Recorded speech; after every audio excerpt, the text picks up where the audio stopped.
What's the word, everybody, and welcome back to the Crickles channel. You might be saying to yourself, what the heck is on my screen right now? Well, that is actually me as a cartoon. I'm going to try something a little bit different that I've never done on my YouTube channel today, and that is I want to tell you guys the story of how I came to be and why I exist. But I want to do it with my favorite thing ever, cartoons. This is Draw My Life. Well, kinda. And just so you guys know, since I was a teenager and really liked drawing, I've always drawn myself as a penguin. So you're never gonna see cartoon Chris in this video, you're just gonna see this penguin. Alright, we're all in? Sounds good? Let's do this thing. I was born at a very early age in my life, and when I was born, I was given the moniker Chris. I was born on the planet Pepperoncini. It's called that because it looks and tastes just like a real pepperoncini. Those green peppers they put with the salads and pizza that you bite the ends off and then squeeze the juice out. Yeah, I lived on one of those. My parents were two humongous stalks of broccoli. They couldn't really talk and they couldn't really see, and maybe they didn't even really exist. But despite their flaws, we were a really, really happy family that was living in peace until the fateful day came. Our beloved planet and home, Pepperoncini, was invaded by the most evil and sinister of villains, whales! But they were like space whales, and they had this awful vendetta against the people of the Pepperoncini planet.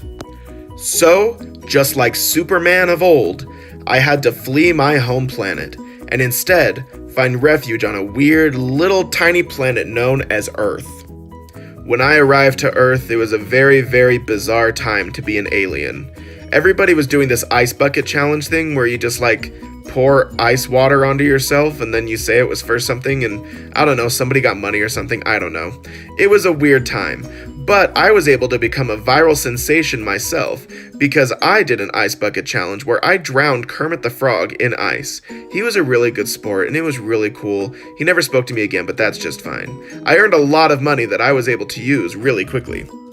After becoming a viral sensation for drowning Kermit the Frog in a bucket of ice, I was able to invest every single penny I had made into the robotic fish tank industry.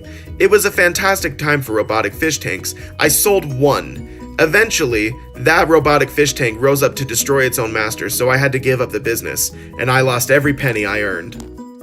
Now completely penniless, I had to find a new life, a life where I had no real home, where I had to make my own fortune. And the best way I could have done that is by hitchhiking my way across this country and finding refuge in an abandoned Spirit Halloween store.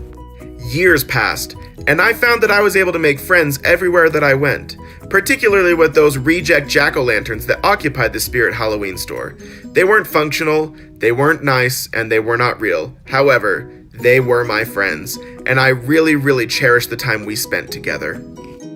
The crushing loneliness of Spirit Halloween taught me one main lesson, that I could make a fortune in a new venture, going door to door selling old lunch meat styled fragrances.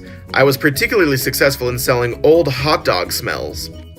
With the $400,000 that I earned selling door-to-door bologna fragrances, I was able to hire an astrophysicist to tell me how to get back to my home planet of Pepperoncini. He told me that no planet by that name exists and that I should give up all hope, and that he also could never refund my money even though he didn't help me. Come to think of it, he may not have been an astrophysicist, he could have just been a guy in a sweater. I might have gotten conned by a guy in a sweater. Not a day goes by that I don't think about my broccoli parents. What they're up to. Are they safe? Are they even alive? Not a day goes by that I don't think about my home planet of Pepperoncini, and if it still even exists at this point. And not a single day goes by that I don't think about Hilary Duff. She has nothing to do with this video, but I just think she's great, and this is her as a penguin, and she's an inspiration, and I really hope she's doing well. And that's pretty much the story of how I came to be and why I have a YouTube channel. It all kind of makes sense now, doesn't it? I hope you guys enjoyed it. I had a lot of fun making it, and it was a lot of fun doing this, and I also should never draw. Hope you guys always kick butt and stay metal.